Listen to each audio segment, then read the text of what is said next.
I have to sell my house or my rental because my wife is sick and I need to pay for cancer treatments.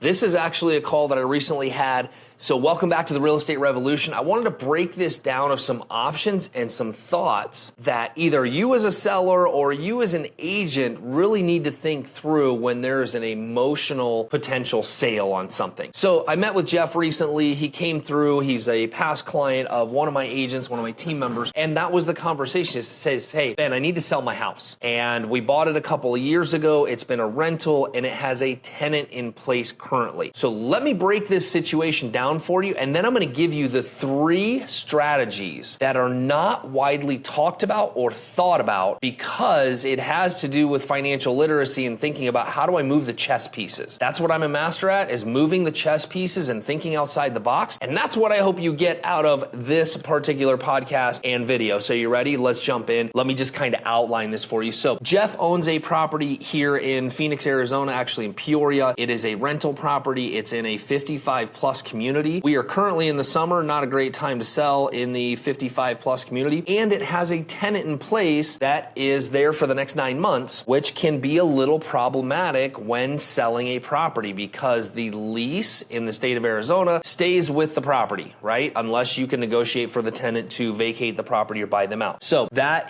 can be a hurdle in the current market. So let's kind of go through the options and the strategies and let me paint the picture. So Jeff's current property is free and clear. There's no liens on it, no loans on it. It is rented for $1,700 a month. The tenant has another 9 months in it. And Jeff has this dilemma and the property's worth about $300,000. Jeff has this dilemma in asking the questions, which is, what is your time frame, Jeff? Like, what's the goal to have this money in your pocket? His goal was 30 days, okay? 30 days in the current market with a tenant in place on a property that is not a good investment potential for an investor, we got problems, right? So to really accomplish that, that's an issue, right? Because he needs the maximum amount out of it in order to prepare for cancer treatments for his wife. So, by the way, pretty cool that Jeff invested in real estate early on and he has these assets to pay for some of these treatments that are going to be outside of insurance. So think about that if you're starting your investment journey. This is one of those things that it can benefit you down the road and you don't even know it. So $300,000 is Jeff's current value approximately if the house was vacant. Anytime you sell a property with a tenant in place, it takes longer to sell, you have less buyers,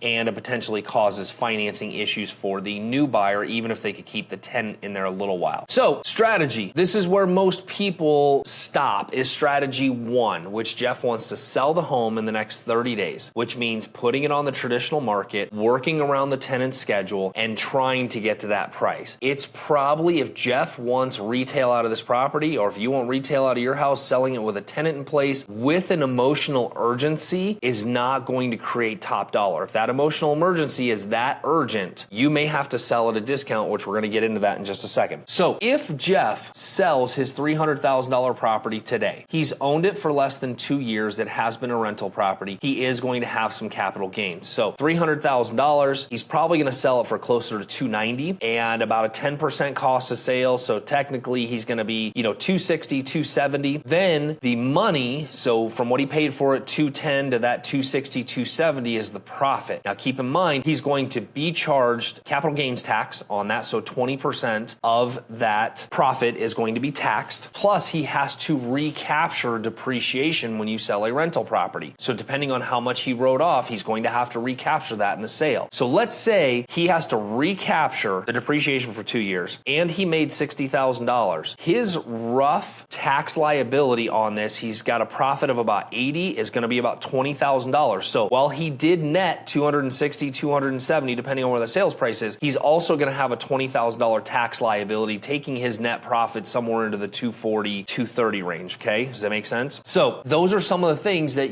question wise that we need to think about before we sell a property. Is there an alternative? So in most cases, this is where it stops. Jeff has in his mind to sell the house. He's told the agent which is what he told us. This is what I need to do. How fast can I do it? This is where I get really personal with people. And this is where I want to know what your situation is, because I need to see if there's another way around this. Because right now, selling this house, which I understand the urgency for his wife, is potentially going to cost him between $70,000 and $80,000 to sell it. By the time you pay taxes, you pay commissions, you sit on the market, all the things, okay? That's what we're fighting against. Now, I want my seller to keep his money. That is my goal because I believe in owning real estate and I believe that it can pay for other things, which I'm now going to show you. Now, strategy number 2, if Jeff truly wants to accomplish this and he is desperate and motivated, going to the retail side is going to be harder. Yes, he could drop the price down, something of that nature, may or may not work. But if Jeff wants ease and certainty, in strategy 2 would be, Jeff, here's a number that I think an investor will buy this for, all cash, close in 14 days, no inspections, complete ease and certainty. I think the number's around 230 to find that investor. Now, either the investor or myself, because I do invest, I know that that number is very possible. Now, it doesn't cost Jeff anything. That is a net number to Jeff. So this is where strategy 2 comes into play. Depending on the person's situation and motivation, this might be an option. Now, some people think like, oh, you're ripping him off. Well, I'm not. If I'm giving him ease and certainty, or if you're giving ease and certainty, or you're getting ease and certainty, you might be willing to leave some money on the table for that ease and certainty, right? And trust me, I bought enough homes where that ease and certainty worked out really well for the seller and really bad for me because we ended up with maybe a chunked sewer line or needing a new roof or a new AC or whatever. Seller took advantage of that. Sometimes when you invest, there's definitely risk when it comes down to it. Sometimes it works out, sometimes it doesn't. So now that strategy can be executed very quickly if he wants to. Here's strategy 3 and 4, okay? Now let's go back to strategy 2 real quick on the all cash sale. There are many, many agents that are not connected enough with the investor world to be able to throw that number out and know what somebody's willing to pay for it because they're not investing in real estate themselves. So when I throw that number out, it's usually a very good possibility that either I will buy it or another investor will buy it, and we can make that very easy for the seller. That is an option we offer every time so that our sellers don't have to go talk to a bunch of cash buyers and get a bunch of lowball offers and kind of go through that process. So let's go into some of the financial strategies that we deploy for our clients that I want you to be able to deploy so that you're helping your client out, and I'm going to show you the reasons why this is so beneficial to you. So now we get to strategy 3, and here's where we start asking personal questions. I want to know, Jeff, you said 30 days, that's great. We're not going to be able to execute that higher price in 30 days. You could take the lower price, but tell me about your other assets. Because you obviously own this rental property free and clear. What else do you have? Well, they do own their primary residence free and clear. So now we have a couple of options that are going to be really important because Jeff, while he is very in tune and very in line with owning everything free and clear and no debt, that's great in some cases. I'm a big leverage person and I believe that you can leverage and move things around. And again, we're playing chess with leverage and properties, and that's what the game is, right? So we're always moving things. Nothing's ever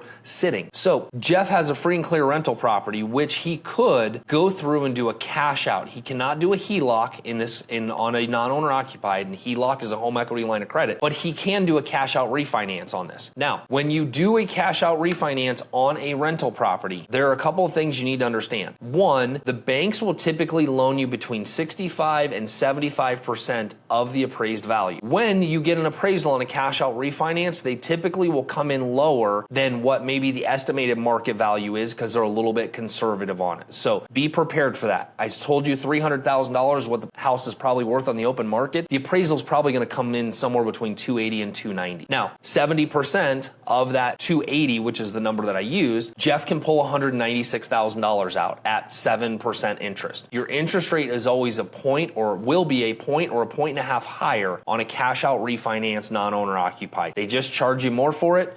That's the problem. Okay. Now, Jeff's principal and interest payment is going to be $1,300 a month. And keep in mind, the tenant is paying $1,695. So even with property management and some expenses, Jeff will break even or cash flow. And he has his $200,000 that he wanted for his wife's treatment. Okay. We've solved all that. Now, this is an expensive route. Now, what if, rather than that, he's got his $200,000 out, tenant's covering the debt? Great. It's not costing them anything, and they still own the real estate. They did not pay the cost of sale. They did not pay taxes on. They didn't do anything. They just pulled the cash out of it. Okay? Not a taxable event. Perfect. Now, what if we could do one smarter? What if I could save Jeff a little bit more money and give him a little bit of a peace of mind, and we put this strategy together? I actually advise Jeff to go through and do a home equity line of credit on his primary residence. And here are the reasons why. a home equity line of credit, let's say his house is worth 500 grand, he can probably get a $400,000 line of credit in about 7 to 10 days on that property. Now, once that line of credit is set up, it's like a credit card. You're only paying interest or payments on the money that you use. So it's cheaper than what the tenant is, and the rate is probably about the same on a home equity line. It's probably in that 7 to 8%, but you're only paying for what you use. So now he's got some cushion, okay? As his wife's treatments go on, he can pull a little bit of money out, pay on that money. But here's the cool thing. Remember, they still own the rental property free and clear that is producing about $1,700 a month. Well, let's just make that a net zero for everybody, but everybody is taken care of. Right? So now they have $1,700 cash coming in from this rental property that's owned free and clear. They have a HELOC on their house, which they've pulled out 50 grand and their payment's $400 a month.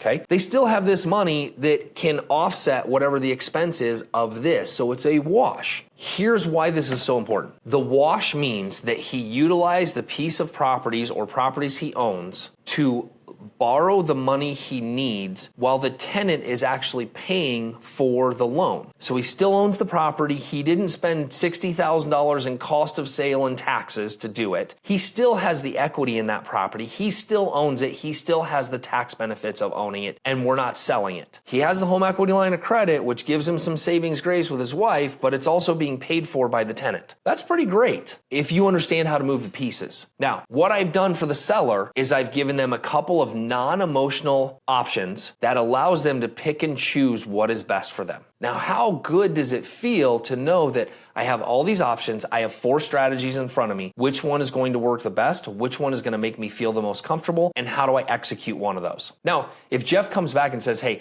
I appreciate you giving me all of these options, I just want to take the $230,000 and be done. Okay, we can do that. Jeff, I would rather, put the house on the market and try it. Okay, we can do that, right? Or Jeff might say, hey, I'm going to go to the bank and see how this works. If it doesn't, then we have to go this direction. What we've done is I've given you all the options. I've given the seller all the options, and I've built a trust with the seller by giving them those options because I'm trying to get them to keep the property, then show them how that property benefits them to pay for those future treatments. Yes, it's leveraged against one house. So there's all these moving pieces in knowing how to do it and how to put it there. And by the way, if he does decide, this was actually what I advised him, get a home equity line on your house, utilize that. If you still want to sell the rental property, let's plan to sell it in May when the tenant gets out, and then you can pay off that home equity line of credit if you want to, right? That's the option. My goal for them would be to keep the property and move things around and be good with that, right? But some people don't like to leverage, and that's okay. He has options. I want you to have options, and this is how I strategize with people all over the country, where in this particular case, Jeff's paying us $7,500 in consulting. I gave him those options, and now he's saving $100,000 and keeping his house, getting the tax benefits, all the things, right? So is that a great trade or what? Is your agent giving you this advice? If you're an agent, are you giving this advice? If you're not, this is where financial literacy and things come into play in our business. And by the way, by giving these options, I'm building a client and a referral base for life because of all the things that we've done and gone through. And we've also figured out how to utilize some of our knowledge as consulting fees, which is an increase in income as well. You see, not everything has to be sold to create income. It's the knowledge that you have and the options that you have that is going to create additional income. And you're going to have to get to the point to where you're okay asking somebody to invest in your knowledge in order for these strategies to go through, right? Now, if we sell the house, great, we're going to earn a commission doing that. So if you're looking for a strategy or you have a complicated situation, whether you're an agent or a seller or a buyer, this is what I do on a daily basis. And by the way, if you have an agent, you can still work with that agent. I can help them execute the strategy. I can help them execute what's going on with it and how to move the pieces around. And this works in so many different facets. So if you're looking for a strategy like this, please reach out to me either via email, DM, text message, any of those. All the information is all here on my Instagram podcast, and let's connect. If you have a complicated situation, doesn't matter what price point it is, anything like that, you want to know all of your options so that you can be prepared to do the best option, not just for right now, but also in the future. Hey, I hope you enjoyed this seller strategy session. So a couple of things that I want you to think about is number one, if you want to follow along the numbers and you want to write it down, take some notes, check out the YouTube channel. This is on there and it does have all the numbers and all the things to follow through with so you can actually see how it plays out. And also follow me on Instagram. And if you're looking for more learning, training on the investment side, Wendy and I have created an amazing online community called the limitlesscircle.com. It's a small monthly investment. We've got a Facebook community. We're doing live calls in it. We're teaching you how to be wealthy, how to be smart, and some of the tips and tricks we've learned along the way from being broke to what we currently value now. So I hope you check it out. Thanks for joining us, and I will see you later.